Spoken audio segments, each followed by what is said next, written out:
Muy buenas tardes. El Señor les bendiga grandemente. Es un placer nuevamente estar con ustedes en este día del Señor. Agradezco las palabras de la hermana Mayra. Pues sí, es verdad. Yo siempre tengo un grato recuerdo de esta iglesia, a pesar de las pocas veces que hemos estado por acá. Pues siempre les llevo en mi corazón. Nosotros pues les apreciamos mucho. Y apreciamos mucho la obra que esta iglesia y este ministerio está haciendo para el Señor. Quiero agradecerles por pues haberse dado cita para estudiar un poco la palabra en esta hora. Y me da mucho gusto de que hayan sacado su tiempo, porque yo sé que muchos de ustedes pues tienen sus responsabilidades. Muchos de ustedes tienen que hacer sus visitas, obra misionera, etcétera. Pero damos gracias al Señor pues que nos permite estar de nuevo en esta hora. Los otros días estaba mirando uno de los temas en YouTube. No siempre tratamos de monitorear, ¿verdad?, los temas, porque hay ciertas personas que a veces ponen comentarios un poco ofensivos y tratamos a veces de bloquearlos. Han sucedido ya varias veces, varias personas han puesto comentarios un poco desagradables, y este servidor junto con el hermano Rancés allá en la Florida, pues siempre en nuestra página, en nuestro canal, monitoreamos siempre y vemos los comentarios de las personas, y me da gracia porque uno de los comentarios de uno de los temas que este servidor presentó hace un tiempo atrás, estaba leyendo el comentario y decía: me gusta cómo predica este pastor, pero es muy gritón. Así que bueno, ¿qué yo puedo hacer, hermano? Es tal vez mi estilo de predicar, y eso pues evito de que alguien se me quede dormido en la congregación, ¿verdad? Así que eso es bueno, hermano, porque así la gente está despierta y así no se me quedan dormiditos. Pero bueno, en esta hora vamos a hablar de un tema que lo hemos titulado Guerra de Satanás contra el remanente. Estamos viviendo en tiempos difíciles, mis queridos hermanos. Estamos viviendo en tiempos cruciales. Esta mañana, cuando estábamos preparándonos para venir para acá, tempranito, muy tempranito en la mañana, pues me entero de una noticia acerca de la intervención de Estados Unidos hacia Siria. Yo no sé qué va a pasar, hermanos. ¿Qué repercusiones va a traer ese ataque de Estados Unidos contra este país de Siria? Por eso es que nosotros tenemos que estar buscando del Señor cada día más. Satanás va a lanzar su último ataque contra el pueblo de Dios en esta tierra, porque sabe que le queda poco tiempo. Por eso el libro de Apocalipsis, la lectura que habíamos leído, o que nuestra hermana tuvo la oportunidad de leer, dice: el dragón se llenó de ira contra la mujer y se fue a hacer guerra contra el resto de la descendencia de ella, los que guardan los mandamientos de Dios y tienen el testimonio de Jesucristo. La joven que presentó estos hechos asombrosos me dejó pensativo cuando vi la imagen de esa casa de esos cristianos adventistas allí en Chiapas, en México. Bueno, hay una cita del conflicto de los siglos, que la mensajera del Señor hace una pregunta: ¿por qué entonces parece adormecida la persecución en nuestros días? Ella pregunta. Y entonces ella misma responde: el único motivo es que la iglesia se ha conformado a las reglas del mundo y por lo tanto no despierta oposición. Cuando una iglesia se conforma a las cosas de este mundo, no va a despertar ¿qué cosa? Oposición. La religión que se profesa hoy no tiene el carácter puro y santo que distinguiera a la fe cristiana en los días de Cristo y sus apóstoles. Si el cristianismo es aparentemente tan popular en el mundo, ello se debe tan solo al espíritu de transigencia con el pecado, a que las grandes verdades de la palabra de Dios son miradas con indiferencia y a la poca piedad vital que hay en la iglesia. Noten cómo termina esta importante declaración. Revivan la fe y el poder de la iglesia primitiva, y el espíritu de persecución revivirá también, y el fuego de la persecución volverá a encenderse. Interesante declaración. Creo que nosotros pues vivimos en un país donde supuestamente todavía hay libertad de culto, libertad de religión, libertad de expresión, pero muchos de nuestros hermanos, como allá en Chiapas y otros países de Centro, Suramérica, el Caribe, en fin, o Europa, están pasando por necesidades grandes, están siendo perseguidos por causa de su fe. Vamos a hablar algunos de los métodos que usará Satanás, oigan bien, para tratar de destruir la fe del remanente. El primer ataque de Satanás va a ser un ataque directo al hogar. ¿A qué dije yo? A el hogar. La iglesia es un conjunto de almas fieles. Eso es la iglesia. No estas cuatro paredes, no esta estructura, no este edificio. La iglesia son las almas fieles que le sirven al Señor. Pero la iglesia, mis queridos amigos y hermanos, está compuesta de hogares. ¿Estamos de acuerdo? Este servidor tiene su hogar, el hermano Santos Reyes tiene su hogar, la familia Rentería tiene su hogar, y cada uno de ustedes estamos divididos por familias. Oigan bien, y cuando todas esas familias se unen y se congregan bajo este techo cada semana, o cada vez que hay un servicio religioso o un culto de adoración a Dios, ese grupo de familias componen la iglesia. Así que Satanás sabe, oigan bien, que si él logra desestabilizar la unidad en el hogar, va a destruir o va a socavar la unidad de la iglesia. Vamos al libro de Job. Ustedes están estudiando una lección muy importante que habla de Job. Vamos al libro de Job, capítulo 1. Acompáñenme por favor si son tan amables. Y vamos a leer algunos textos bíblicos contenidos en el libro de Job, el capítulo 1. Y vamos a leer los versículos 12 primeramente. Luego leeremos el versículo 18 y después el versículo 19.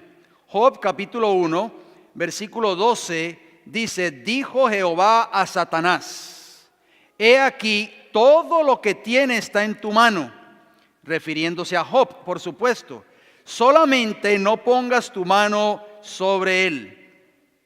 ¿Por qué no podía poner Satanás la mano sobre Job? ¿Por qué? Porque Jehová sabía que Job era un ¿qué? Era un varón perfecto, recto, temeroso de Dios y apartado del mal, de acuerdo al versículo 8 de Job capítulo 1.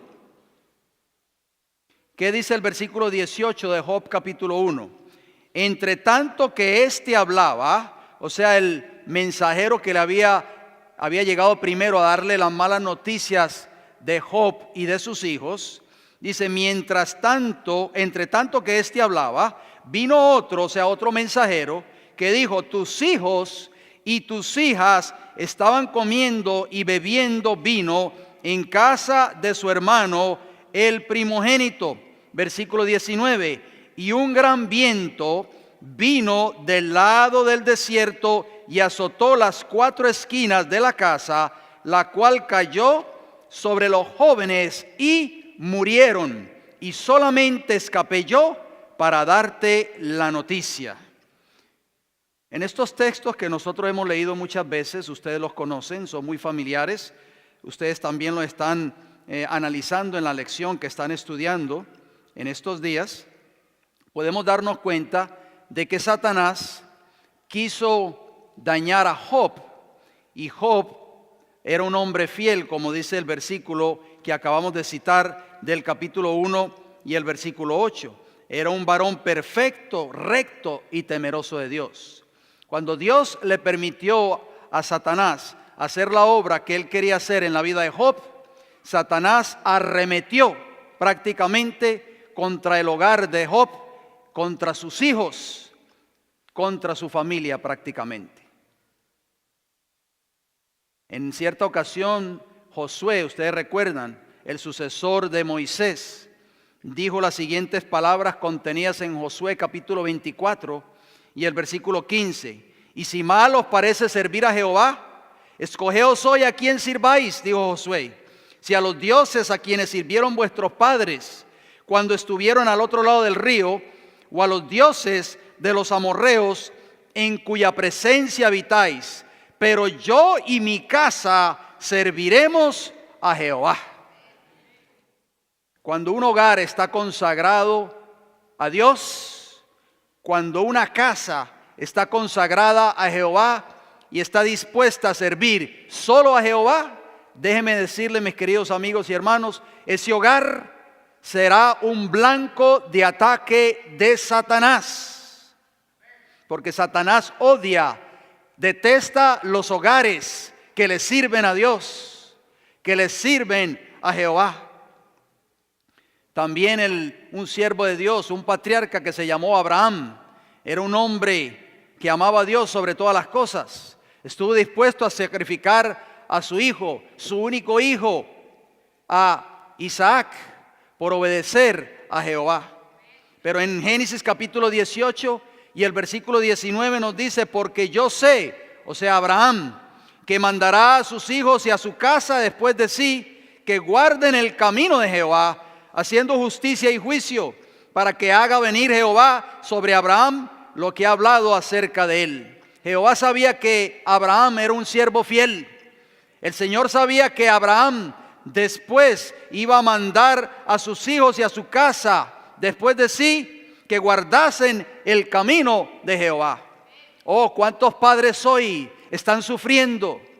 Vieron sus hijos pequeños nacer en la iglesia o nacer en el evangelio, en el mensaje, y hoy por hoy sus hijos están lejos de las cosas de Dios, apartados en el mundo completamente. Yo he ido a padres que me han dicho a mí, mi hijo nació en la iglesia y hoy está está en una prisión. Yo vi a mi hijo crecer en la iglesia y hoy está en el mundo, adicto de las drogas, del alcohol y del pecado. Abraham sabía que sus hijos y su casa después de él iban a guardar el camino de Jehová, haciendo justicia y juicio. Si yo les preguntara a ustedes hoy, ¿cuáles son los instrumentos que va a emplear Satanás para arrojar sus dardos encendidos? ¿Ustedes qué me contestarían?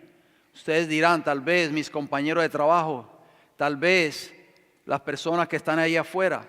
Pero noten esta declaración tan importante que vamos a leer. Joya de los testimonios.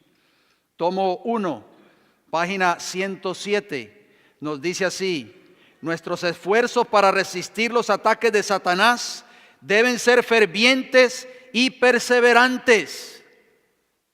¿Cómo deben ser nuestros esfuerzos para resistir los ataques de Satanás? Fervientes y perseverantes. Esto no es una sola vez en la semana, mis queridos hermanos, cuando venimos a congregarnos a este lugar. Es una batalla diaria, todos los días. Él dedica su fuerza y habilidad, o sea, Satanás, para tratar de apartarnos del camino recto. Oigan bien, Satanás no desea que usted y este servidor quien les habla sigamos en el sendero recto del camino de la obediencia. Él vigila nuestras salidas y entradas a fin de hallar oportunidad de perjudicarnos o destruirnos. Cuando tú sales por la puerta de tu hogar todas las mañanas para ir a trabajar, cuando tú joven sales por las mañanas para ir a la escuela, Satanás está vigilándote, esperando el momento oportuno para hacerte caer, para hacerte desobedecer a Dios. Está buscando la oportunidad para perjudicarnos o destruirnos. ¿Escucharon eso, hermanos? Esto es serio. Esto es una batalla, como dice el apóstol Pablo en el libro de Efesios. No es contra carne ni sangre. Sigue diciendo esta cita: Él obra con muchísimo éxito en las tinieblas, perjudicando a aquellos que ignoran sus designios. No podría conseguir ventajas si su método de ataque fuese comprendido. Él no quiere que tú y yo conozcamos su método de ataque. Pero noten cómo termina la cita. Escuchen bien esta última frase, por favor. Los instrumentos que emplea para lograr sus propósitos y arrojar sus dardos encendidos son a menudo los miembros de nuestras propias familias. ¿Escucharon eso, mis hermanos? ¿Cuáles son los instrumentos que a menudo Satanás usa para arrojar sus dardos encendidos y lograr sus propósitos? Los miembros de nuestra propia familia. Satanás sabe que un hogar dividido, una iglesia dividida.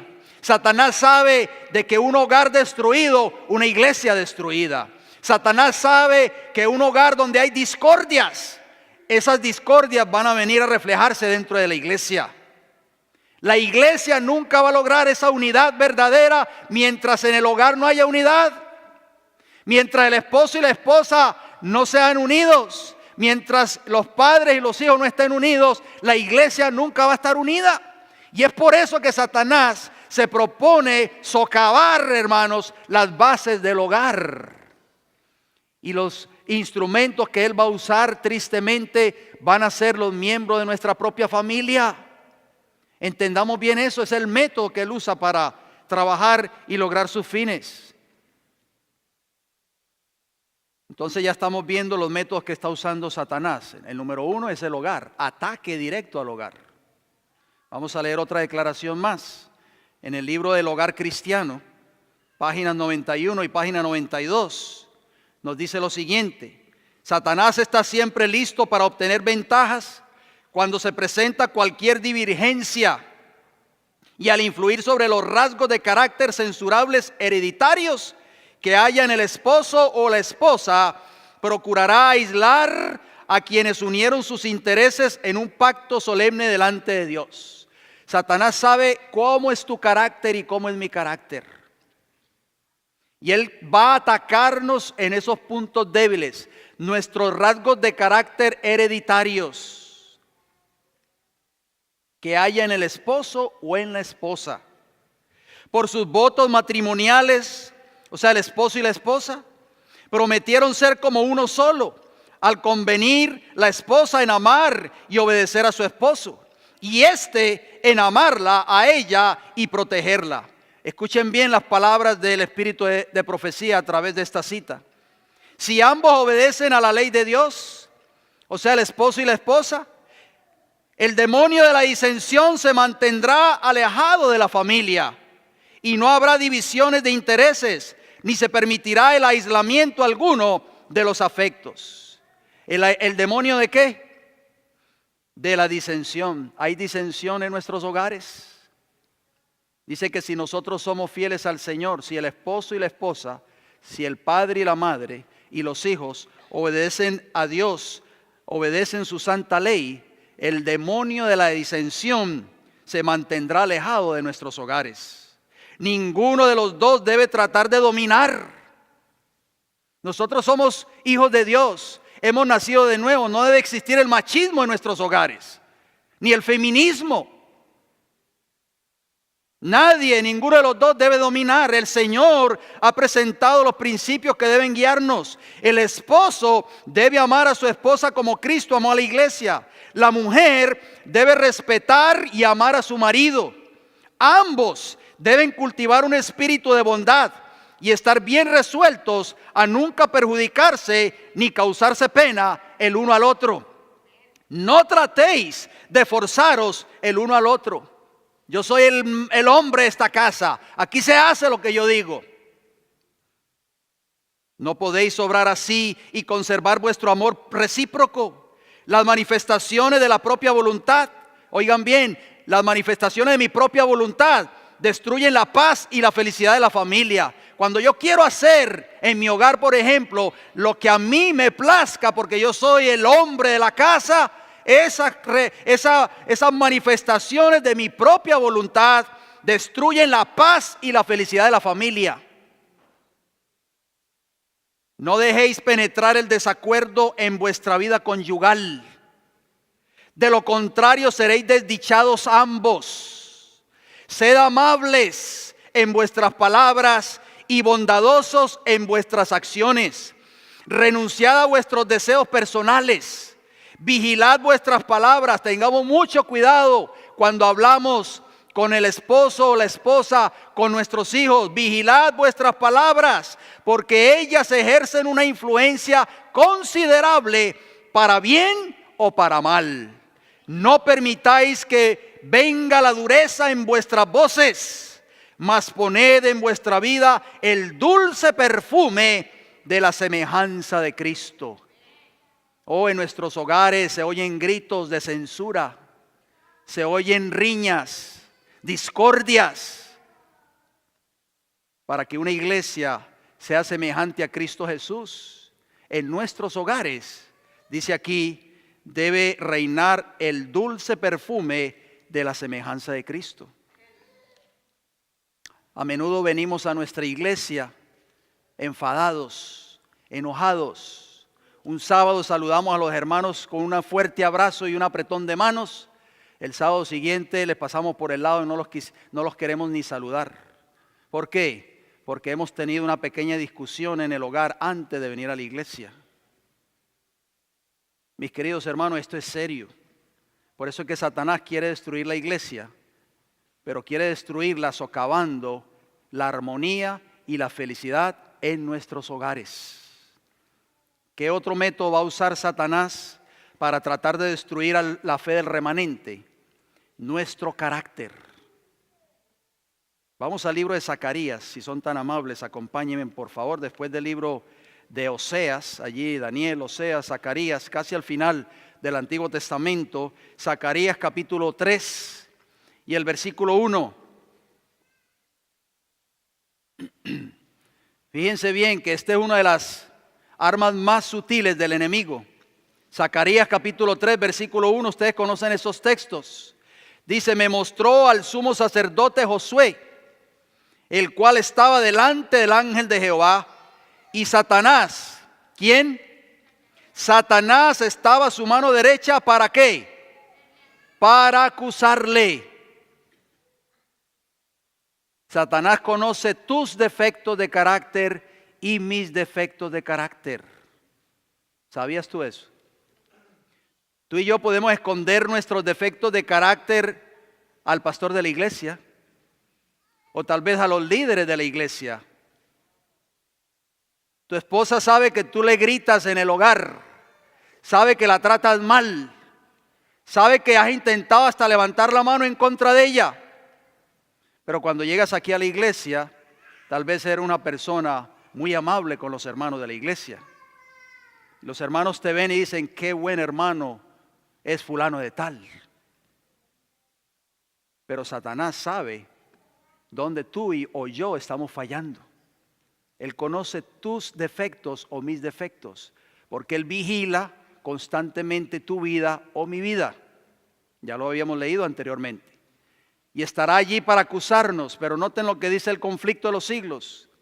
El conflicto de los siglos, la página 538, nos dice, mientras Jesús intercede por los súbditos de su gracia, ¿qué está haciendo Jesús ahora mismo? Intercediendo por ti y por mí.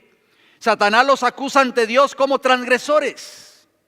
El gran seductor procuró arrastrarlos al escepticismo, hacerles perder la confianza en Dios, separarse de su amor y transgredir su ley. Ahora, noten bien lo que dice la mensajera del Señor. Ahora Él señala la historia de sus vidas, los defectos de carácter, número 2, la falta de semejanza con Cristo, número 3, lo que deshonró a su Redentor, número 4, todos los pecados que les indujo a cometer. Satanás está listo allí para señalar todos nuestros defectos de carácter, nuestra historia de nuestras vidas, todos los pecados que nosotros cometimos en el pasado. Satanás los conoce y a causa de estos Los reclama como sus súbditos. No creas, mi querido hermano y hermana, que Satanás no conoce nuestros defectos de carácter. No creas que Satanás no conoce la falta tuya y mía, o sea, la falta de la semejanza con Cristo. No creas que Satanás no conoce las veces que nosotros cedimos a sus tentaciones y deshonramos a Dios y caímos en pecado. Él todo lo conoce, lo tiene bien escrito, registrado, mis hermanos. Y cuando nuestros nombres sean llamados ante el tribunal, Él estará ya listo para acusarnos y decirnos que nosotros no somos merecedores del reino de los cielos. Pero noten cómo termina la cita.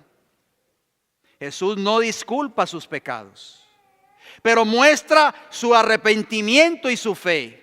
Y reclamando el perdón para ellos, levanta sus manos heridas ante el Padre y los santos ángeles diciendo: los conozco por sus nombres, los he grabado en las palmas de mi mano. Alabado sea el Señor. Aunque Satanás conoce las veces que hemos cedido a sus tentaciones, las veces que le hemos fallado al Señor, las veces que hemos manifestado un carácter no semejante al de Cristo Jesús, y aunque Él conozca nuestros defectos de carácter, pero Jesús conoce nuestro arrepentimiento, mis hermanos. Conoce que nos hemos arrepentido de esos pecados y Cristo nos ha perdonado esos pecados. Muchos hoy se amparan en excusas tales como: yo soy puertorriqueño, es que yo soy cubano, es que yo soy del Caribe. Y los del Caribe somos así. Es que yo soy de México y los de México tenemos un carácter fuerte. Mis queridos hermanos, cada uno de nosotros debemos ser transformados por el poder de Cristo Jesús. Si nuestros caracteres no son semejantes a Cristo Jesús, pues no hemos nacido de nuevo. Tenemos que nacer de nuevo. En nuestros hogares no pueden existir ya más discordias. En nuestros hogares ya no pueden existir más gritos. En nuestros hogares ya no pueden seguir existiendo peleas. En nuestros hogares tiene que haber armonía. ¿Por qué? Porque cada uno de los miembros de nuestras familias debemos alcanzar el carácter semejante a Cristo Jesús. Cuando en nuestros hogares reine la armonía, la paz y el carácter de Cristo, eso va a reinar aquí mismo en la iglesia. Número 3, otro método que Satanás va a usar para tratar de destruir la fe del remanente. Tratará de impedir que entendamos el evangelio de la salvación. Vayamos al libro de Marcos, por favor. Marcos capítulo 4. Marcos capítulo 4, versículo 14 y versículo 15.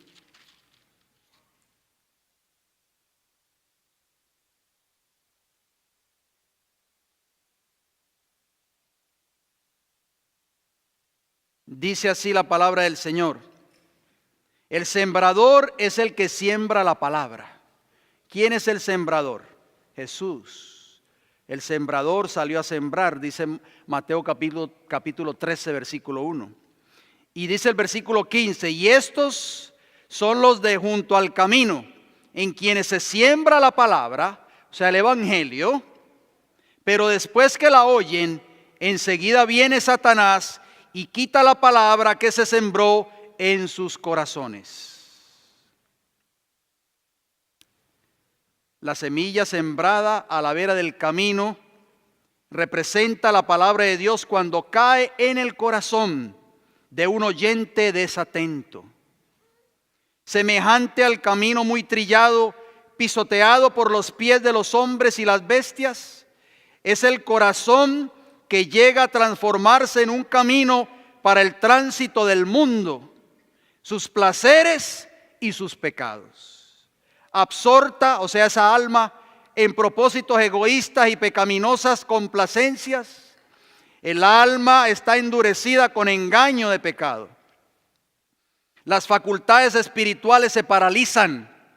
Los hombres oyen la palabra, pero no la entienden. Esos son la semilla que ha caído junto al camino. Oyen la palabra, pero no la entienden. no disciernen que se aplica a ellos mismos. ¿Cuántos años nosotros llevamos escuchando el mensaje de la palabra del Señor?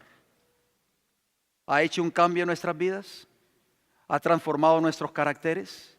¿O somos los mismos que éramos cuando llegamos por primera vez a este mensaje?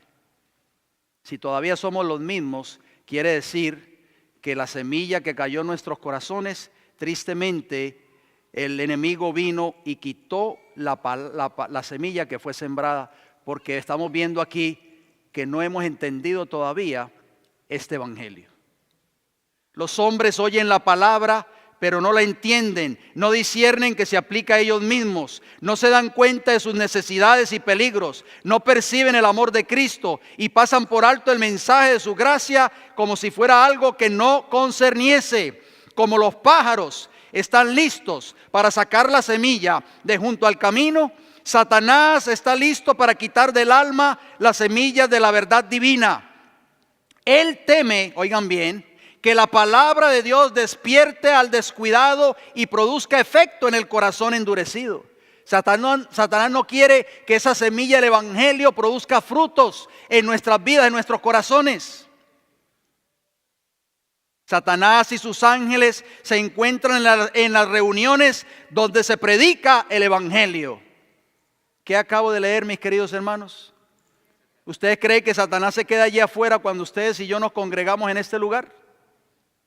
Dice que Satanás se encuentra presente y sus ángeles en todas las reuniones donde se predica el evangelio. Mientras los ángeles del cielo tratan de impresionar los corazones con la palabra de Dios, el enemigo está alerta para hacer que no surta efecto. Palabras de vida del Gran Maestro, páginas 25 y 26. Muchos miembros de iglesia entran vacíos y salen vacíos. La palabra de Dios no surgió efecto en sus corazones. Esa palabra de Dios debe de transformar nuestras vidas, debe cambiar nuestros corazones, debe hacernos semejantes a Cristo Jesús en carácter.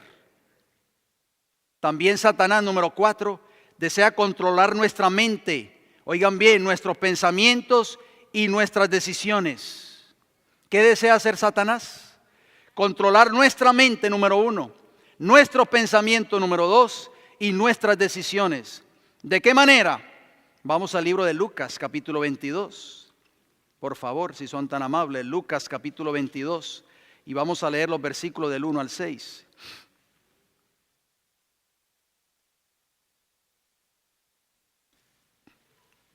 Lucas 22, del 1 al 6, vemos el caso de Judas, que fue controlado, la mente de este hombre fue controlada ¿por quién? Por Satanás.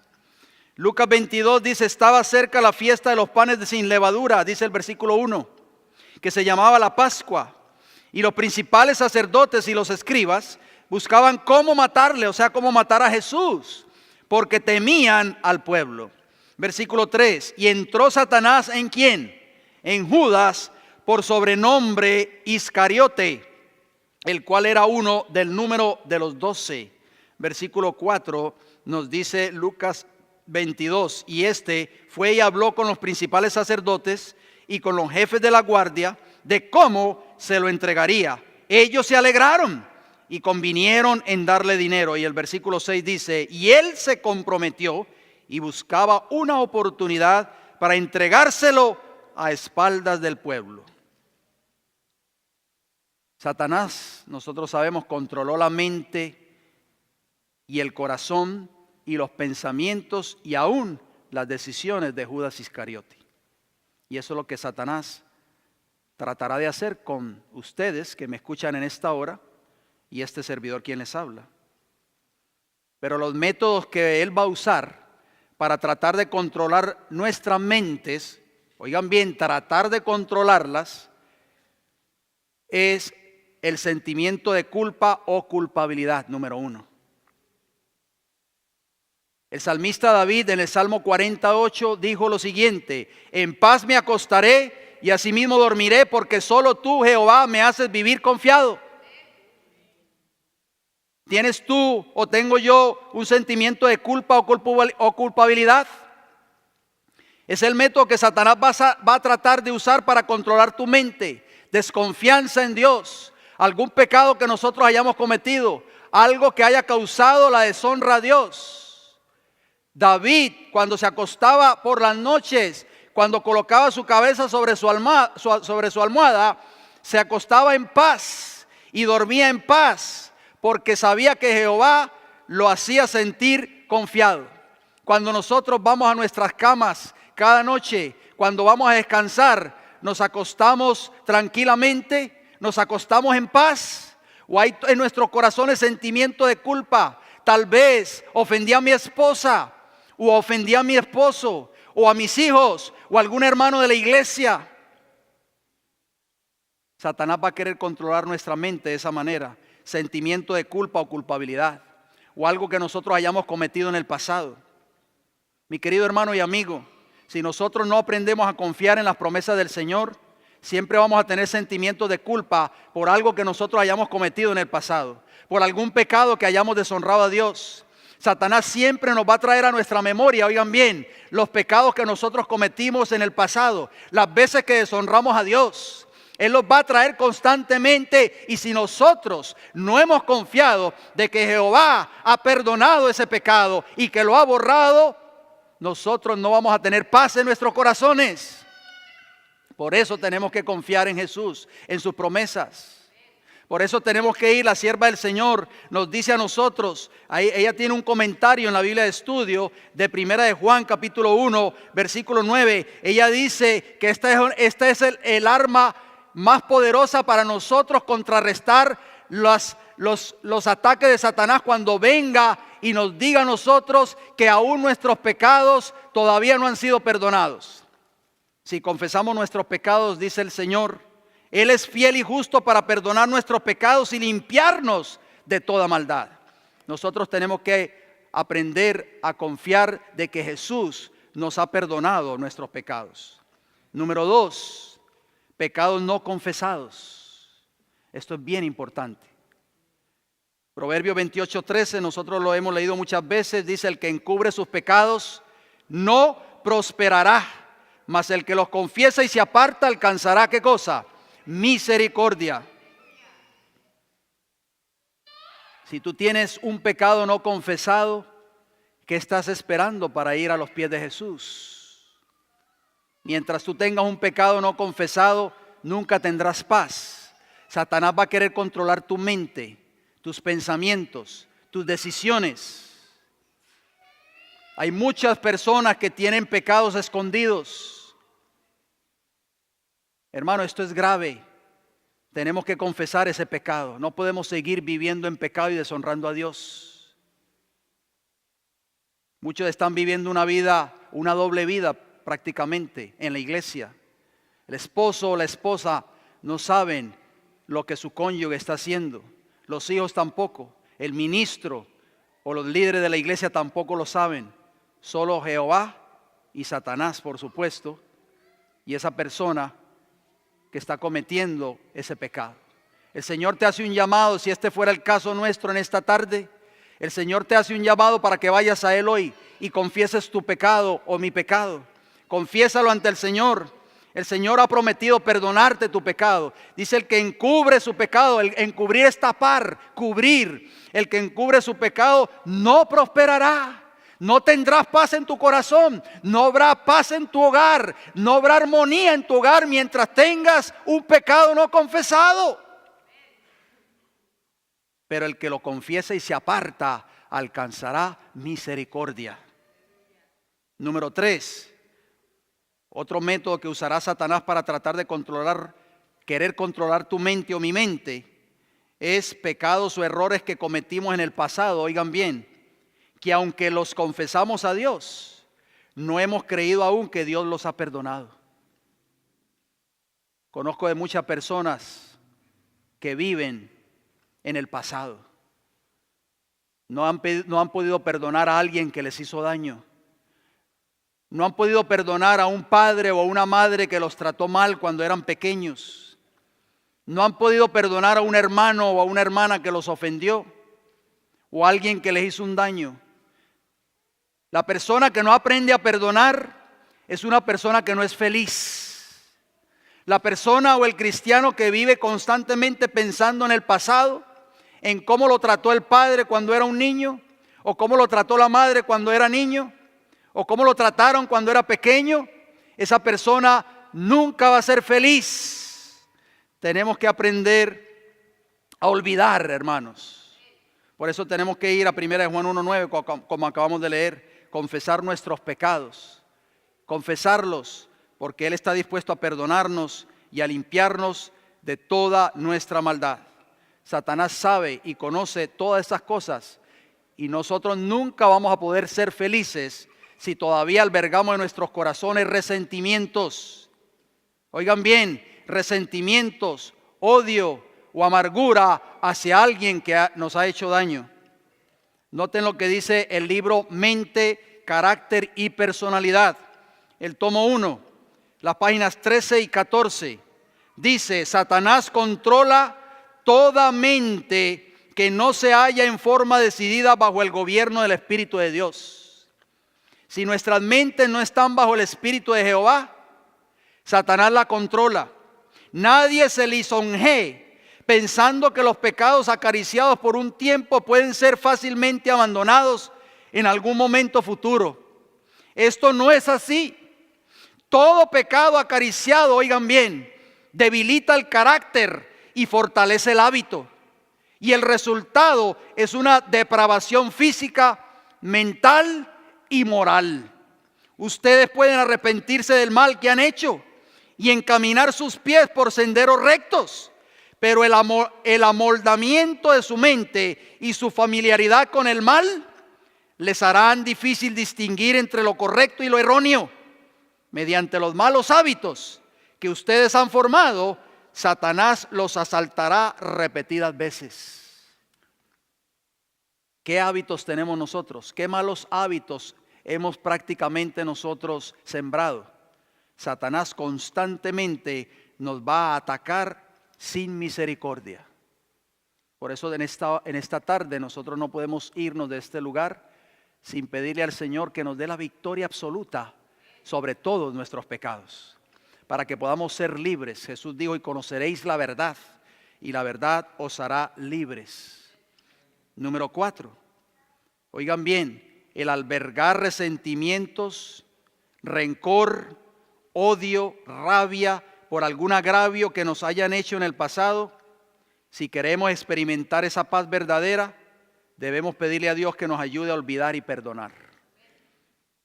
Si tienes resentimiento en tu corazón, o agravio, o rabia, o rencor por alguien que te haya hecho daño, debes pedirle a Dios en esta hora que te ayude a olvidar, si quieres obtener esa paz en tu corazón.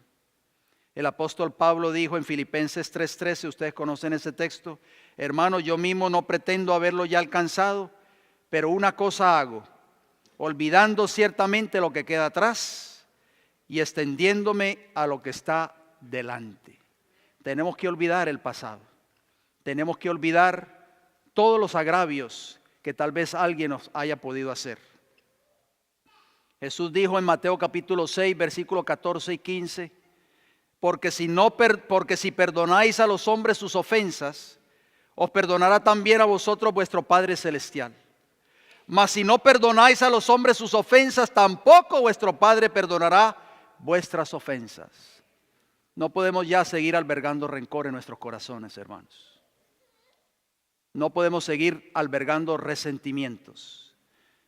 Si queremos que en nuestros hogares haya armonía y haya unidad, y queremos que en la iglesia se refleje esa unidad y esa armonía de nuestros hogares, tenemos que aprender a olvidar a aquellos que nos han hecho agravio, aquellos que nos han hecho sentir mal tal vez, aquellos que nos han ofendido en el pasado. Pidámosle perdón al Señor y olvidemos, hermanos. Dice Jesús que si nosotros no perdonamos a los que nos han ofendido, tampoco nuestro Padre Celestial nos perdonará nuestras ofensas. Joya de los Testimonios, tomo 2, página 192 nos dice: cuando la muerte cierra los ojos de una persona y sus manos quedan cruzadas sobre el pecho inmóvil, Cuán pronto cambian las divergencias. Ya no hay amarguras ni resentimientos. Los desprecios y yerros se olvidan y perdonan. Cuántas palabras de cariño se dicen acerca de los muertos y cuántas cosas buenas de su vida se recuerdan. Muchos de nosotros hemos ido a funerales, ¿verdad? Y cuántas cosas buenas se dicen ya del difunto, pero ya está muerto. Ay, qué buen padre era. Ay, qué buen esposo era. Ay, qué buen hermano de la iglesia era. Qué buen compañero de trabajo. Se expresan alabanzas y encomios, pero caen en oídos que no oyen, sobre corazones que no sienten. Si esas palabras se hubiesen dicho cuando el espíritu cansado las necesitaba, cuando el oído podía oírlas y el corazón sentirlas, qué cuadro agradable habría quedado en la memoria.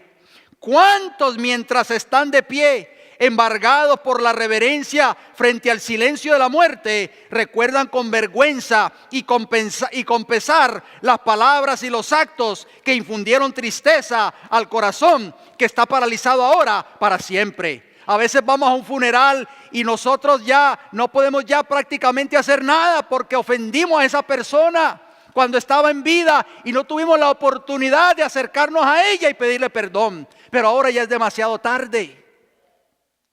Por eso dice allí la sierva del Señor: infundamos ahora en nuestra vida toda la riqueza, el amor y la bondad que podamos infundirle. O sea, a esa persona, a ese ser querido, a ese hermano de la iglesia, pero que está vivo, no que está muerto. Seamos serviciales, agradecidos, pacientes y tolerantes en nuestro trato unos con otros. Tenemos que aprender a ser tolerantes con nuestros hermanos. Muchos caracteres hay aquí en la iglesia, pero queremos a veces que todos sean como yo soy.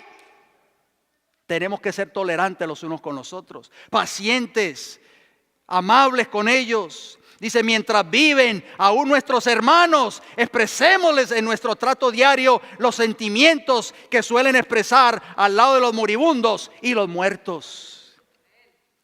¿Cuándo fue la última vez que tú te acercaste a un hermano o una hermana, le diste un abrazo y le dijiste te amo en el nombre del Señor? Número 5. Constantes riñas y peleas en el hogar entre esposo y esposa o entre padres e hijos. Oh, Satanás le encanta ver un hogar así, donde existan las discordias, las peleas. Efesios capítulo 4, versículo 26, es unos textos que nosotros conocemos. Les invito a ir allí si ustedes desean buscarlo. Efesios 4, 26. Dice la palabra: iraos, pero no pequéis, no se ponga el sol sobre vuestro enojo. Versículo 27, ni deis lugar ¿a quién? Al diablo.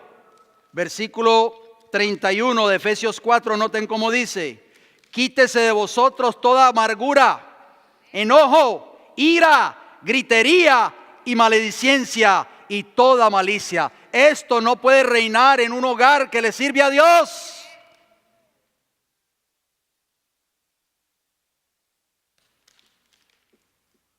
Satanás se goza ver un hogar del pueblo de Dios, un hogar de la verdad presente. Él se goza donde él ve enojos, ira, gritería, amargura y maledicencia. Oh, mis queridos hermanos, que Dios nos ayude a formar caracteres semejantes a Cristo Jesús. Noten lo que dice el libro de Colosenses. Estas son exhortaciones del Señor para nosotros en el día de hoy. Colosenses capítulo 3, versículo 8. El centro de ataque de Satanás es el hogar. Un hogar destruido, una iglesia destruida. Colosenses capítulo 3 y el versículo 8 nos dice: pero ahora dejad también vosotros todas estas cosas. ¿Qué cosas? Ira, enojo, malicia, blasfemia, palabras deshonestas de vuestra boca. Todo eso debe ser dejado en nuestros hogares. No debe de reinar un lenguaje vulgar. En nuestros hogares no debe de reinar la ira, el enojo, los gritos, las palabras, los golpes en la mesa. Nada debe de existir eso. Nada de eso debe existir en nuestros hogares. Hay un libro que se llama La Única Esperanza. Es como un devocional que dice: bienaventurados los pacificadores, refiriéndose a Mateo capítulo 5, versículo 9. El que tiene el espíritu manso y humilde de Cristo, oigan bien, el que tiene el espíritu manso y humilde de Cristo será un pacificador. Este espíritu no provoca peleas, no da ninguna respuesta enojada. Por el contrario, hace el hogar feliz e inunda de dulce paz a su alrededor. La Única Esperanza, página 57. Y termino con el último punto, el número 6. La falta de una relación personal con Dios por medio de su palabra y la oración. Dice Mateo capítulo 26, versículo 41.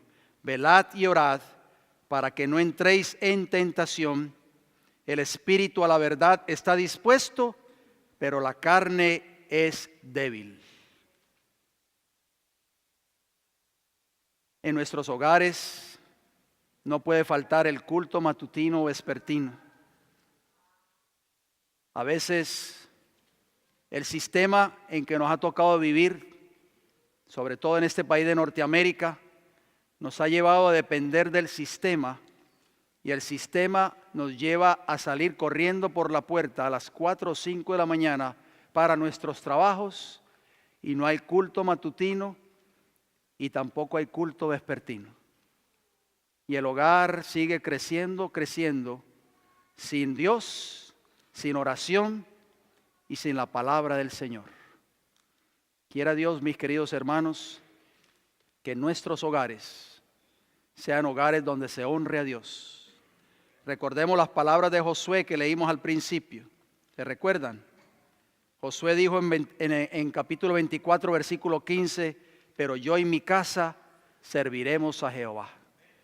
¿Estás tú dispuesto hoy, mi querido hermano y hermana, padre, madre e hijos, dispuestos a servir a Jehová en tu hogar?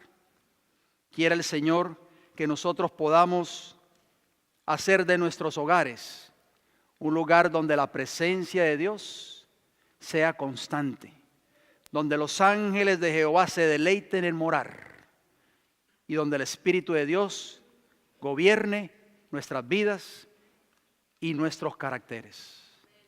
Que Dios les bendiga grande y poderosamente. Si son tan amables, vamos a ir de rodillas para terminar con una palabra de oración.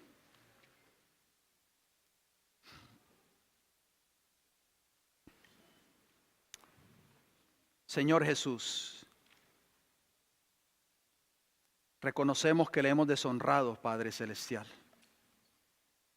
Aunque decimos que somos el pueblo de Dios, la iglesia remanente, en nuestros hogares, Señor, todavía reina la discordia, tal vez todavía reina la ira, las palabras enojadas, los gritos, las peleas, las ofensas. Oh Señor Jesús, por favor, ya nosotros no queremos albergar esos caracteres que no son el carácter de Jesús, sino el carácter del enemigo de las almas, Satanás. Señor, en esta hora quiero ponerte en tus manos, Padre Celestial, los hogares de cada uno de mis hermanos aquí presentes y aquí representados, de esta iglesia, de su pueblo que nos está escuchando en estos momentos. Sabemos, Señor, a través de estos textos que hemos leído y esta cita del Espíritu de profecía de exhortación, que si en un hogar hay paz, hay amor y hay armonía, de esa manera habrá paz, amor y armonía en la iglesia. Padre Celestial, ya no queremos albergar más rencor en nuestros corazones. A veces sentimos todavía resentimientos por una ofensa o por alguien que nos ha tratado mal en el pasado, por algún hermano o hermana de la iglesia. Permita, Padre Celestial, Que la sangre de Cristo nos perdone todos nuestros pecados, todos nuestros resentimientos de odio, de rencor, de amargura, y podamos aprender a perdonar. Podamos aprender a amar a nuestros hermanos. Así como amamos a nuestros hijos, así como amamos, el esposo ama a la esposa o la esposa ama a la esposa, el esposo, así también nosotros podamos aprender a amar a nuestros hermanos en la fe. Para que esta iglesia, Señor, pueda ser una iglesia unida, pueda crecer espiritualmente y pueda ser un estandarte en favor del Evangelio en esta tierra.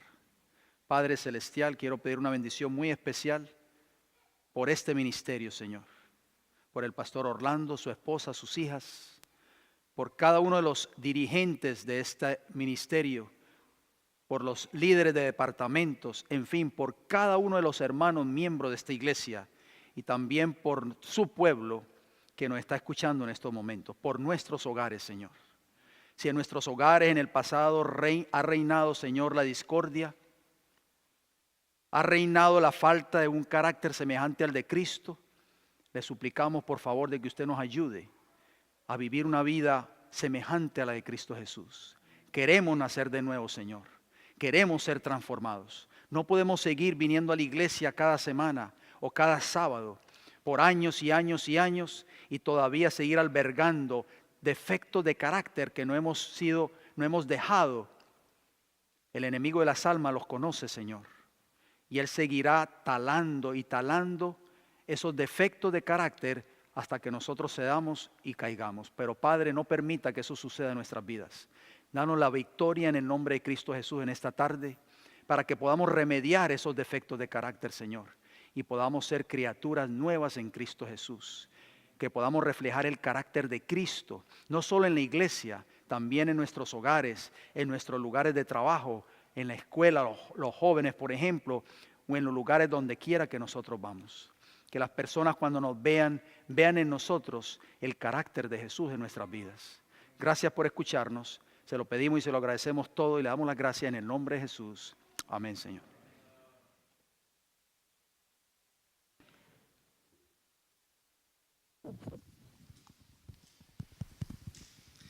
Damos gracias a Dios, hermanos. La exhortación de esta tarde ha sido muy edificante y espero que todas las familias aquí hayamos sido bendecidos con estos mensajes que Dios nos mandó. Queremos darle las gracias, Pastor Lopera, por haber venido y estar con nosotros desde el domingo, ¿verdad? La verdad, hermanos, es que sí, yo sé, y yo le agradezco al pastor porque la verdad, hermanos, yo estaba muy mal de salud, no lo expresaba, pero mi sistema inmune estaba bien bajo. Y yo le dije al pastor, yo necesito ayuda esta semana. Quiero a alguien que haga lo que hago. Tenía que ir a predicar a Houston, predicar ahora aquí. Y gracias a Dios que él estuvo dispuesto a quedarse. Él tenía que salir el martes para la Florida, pero gracias a Dios que se quedó para cumplir con los compromisos que este servidor tenía. Así que muchas gracias, pastor. Y también hermana Griselda. Hermana Griselda es la esposa del pastor. Póngase de pie, hermana. Se me olvidó presentarla. Una salvadoreña. ¿Cuánto le damos la bienvenida a nuestra hermana? Gracias por apoyar a su esposo que siempre anda con él en este ministerio. Y hermanos, así él pues nos dio la bendición de compartir con nosotros la palabra y esperamos pronto tenerlo de nuevo. Bueno, mis hermanos, creo que llegó el momento de despedir el Santo Sábado ya.